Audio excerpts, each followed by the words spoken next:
My name is Lieutenant W.L. Mealer. That's spelled Meeler. I'm here today to give you a tragic update on the disappearance of 20-year-old Shawtyeria Waites, who disappeared on Sunday, July 25th, 2021, from the Villages of Meyerland Apartments at 8950 Chimney Rock. We now have very good reason to believe, and do believe, that she was murdered on that same night, and her body was transported out to the Brookshire area where her remains were left. A 26-year-old male named Jordan Potts has been charged with her murder. He is currently at large, and we are asking for the public's help to find him. You'll see photographs of him on the front of the podium here. We do not have any indication of his whereabouts right now, but he is currently wanted for murder out of the 338th District Court of Harris County. We believe that he may have cut his hair. He doesn't have a vehicle or any means of communication, so he could be living in a park, he could be living in a homeless shelter or homeless camp. But we do need the public's help in locating him. We do consider him to be a dangerous individual. And just to give you a little rundown of the investigation, on that Sunday, July 25th, Shawtyeria was dropped off by a couple of friends at the apartment complex there, the Villages of Meyerland Apartments at 8950 Chimney Rock Road. She was supposed to meet a male there that we believe was Jordan Potts. After an hour or so, her friend tried to contact her and was unable to contact her. And unfortunately, she wasn't reported missing until 2 days later, where our Missing Persons Division began working the investigation. There was quite a bit of media attention at the time. A lot of information was put out in the media. The Missing Persons Division followed up on that information for approximately 2 weeks. And then it became apparent, due to her lack of communication, her use of social media, that we did believe that she was in danger, and therefore the Homicide Division took over the investigation on Friday, August the 13th. The investigation developed fairly rapidly at that point. We were able to obtain additional evidence to see where she had went in that complex. The information that we'd earlier received kind of led us in the wrong direction. We were able to focus on a particular apartment that does belong to, or is in the leasee's name of Jordan Potts. We were able to obtain significant physical evidence to connect Jordan Potts to that incident. And he officially became a suspect around August 14th. By Thursday, August 19th, enough probable cause was established to serve search warrants on his residence as well as his vehicle, where we did gather more evidence. And then by Friday, August 27th, this past Friday, with the assistance of the Federal Bureau of Investigation, we were able to locate human remains on I-10, just west, probably about 3/4 of a mile west of Brookshire, on the north side of the service road. We haven't had her scientifically identified yet, but there were enough traits and characteristics of the human remains that we discovered that we are reasonably certain that it is the body of Shawtyeria Waites. Once, with that connection and all the probable cause that we were able to develop, we were able to file that murder warrant on Jordan Potts this past Saturday. Again, he is currently wanted.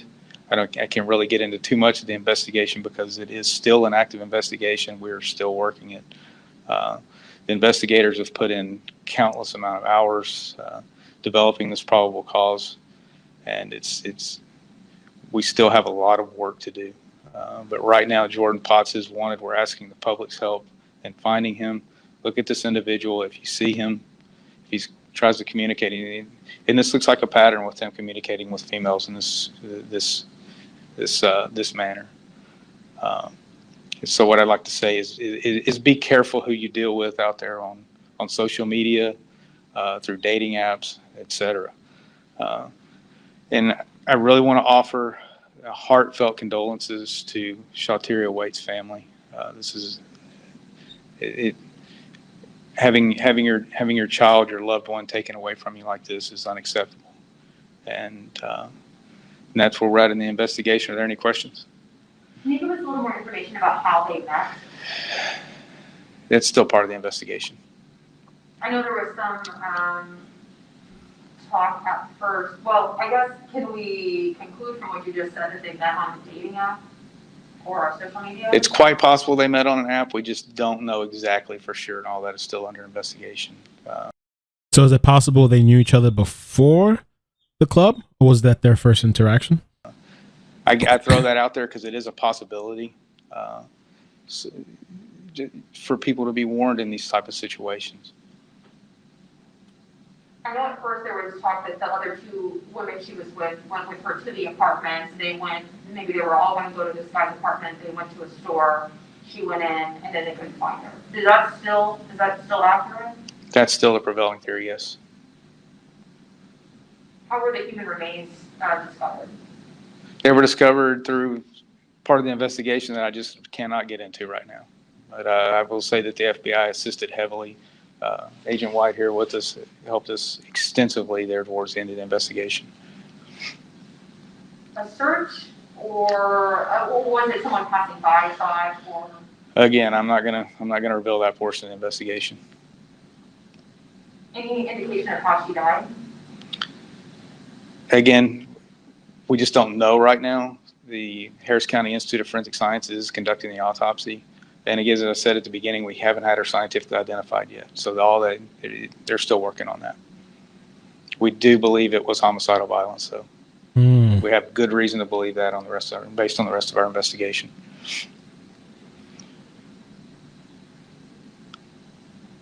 Did you have questions? I guess as far as him, why are you guys putting it out to the public? Locating him. I mean, I know sometimes He's wanted, and we can't find him right now. That's the bottom line.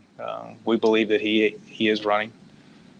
He is not at home where we would expect him to be. So we do believe he is running. That's why we're asking for the public's help in finding him.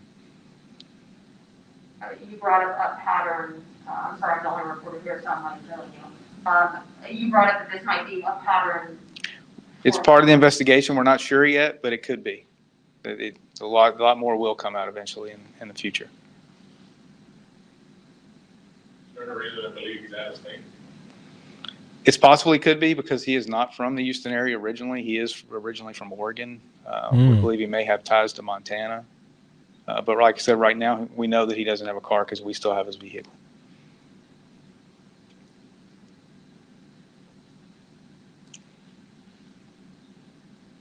And things that stand out of him is just arm tattoo? That's what stands out. We don't have a whole lot of photographs of him. He hasn't been handled criminally here in Harris County. But that's what stands out. And we do believe that he possibly cut his hair. He may have cut his hair. He may have shaved his mustache off in an attempt to change his appearance. Any reason that you brought up that he might be in a homeless camp? I have reason to say that. I don't want to let that out right now, but I do have reason to believe that. Something with the homeless camp? What?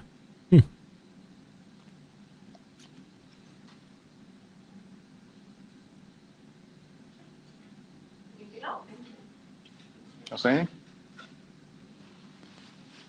Just on the, we were brought in to assist with HPD. We have a very good working relationship with HPD and homicide as part of the Violent Crime Task Force and our Human Trafficking Task Force. I can say it was a collaborative effort in regards to the outcome that we have today, and we'll continue working with them as we try to prepare for an arrest or prosecution. That's a pledge that we have to the Houston community and HPD. Can you give us your first and last name, please? First name is Torrance White, Supervisor Special Agent for the Violent Crimes Task Force here in Houston. Would you spell it? Torrence, last name White. Is it believed that Ms. Waites was going to be human trafficked? Because we looked into some aspects of this case that has some characteristics of human trafficking, we offered our assistance because we work alongside these guys. That gives us various avenues that we can look into, any investigative techniques that we can use in regard to assisting with the investigation. Any indication that this cat is linked to a larger human trafficking organization? At this time, I can't say that. We'll continue working with HPD to ferret that out. Well, there is still a lot that Houston police investigators couldn't say in this case, but they did tell us that they are looking for 26-year-old Jordan Potts. He is charged with murder in the death of Shawtyeria Waites. Said to be dangerous, Houston police need your help to find this man, Jordan Potts. He's now charged with murder in Harris County, accused of killing Shawtyeria Waites on the night she was thought to have gone missing, July 25th, her 21st birthday. Investigators say they may have met online. And this looks like a pattern with them communicating with females in this manner. So what I'd like to say is be careful who you deal with out there on social media, through dating apps. Houston police say she was dropped off at the Villages at Meyerland Apartments to meet a man they believe to be Potts. An hour later, a friend couldn't get in touch with her, and she was reported missing 2 days later. The Missing Persons Division worked the case, and eventually homicide investigators, they say she was killed inside an apartment leased to Potts and transported in the trunk of his car. With the help of the FBI, police say they found... So she was killed inside the apartment, I guess? The empty apartment that was leased to this guy? Found remains believed to be Waites on the side of I-10 near Brookshire, possibly killed by homicidal violence. We believe that he may have cut his hair. He doesn't have a vehicle or any means of communication, so he could be living in a park, he could be living in a homeless shelter or homeless camp. But we do need the public's help in locating him. We do consider him to be a dangerous individual. That's it for now, guys. Condolences to the family. Going to be definitely following the story because there's got to be a whole lot, obviously, that I think is going to come out in details to this, to exactly what happened, what was the reason, and did these other people know this guy? They didn't, the other friends. And Shawtyeria, did she know this guy prior to this club thing? Did they even see him at the club thing? Because that's what Quanell told us. Or was it just a thing where they, at the end of this, he told them to meet me here at my place, or what happened inside the apartment? I don't know. Definitely weird. And important to get the face out, so everybody in Texas and maybe in any other states that has seen this guy, for everybody to see his face, so he can get caught up and we can get justice to this family. And also, just who knows who else could be in danger, and especially if this guy's had a habit, like they said, of communicating with women on social media. Who knows if there's other women out there that have been lost and missing, or women that have had encounters with this guy in the past and have gotten hurt, or know his characteristics, or who knows, maybe family and friends or somebody that sees him can recognize him. So please hit the like button, subscribe, turn on the bell notifications. Peace.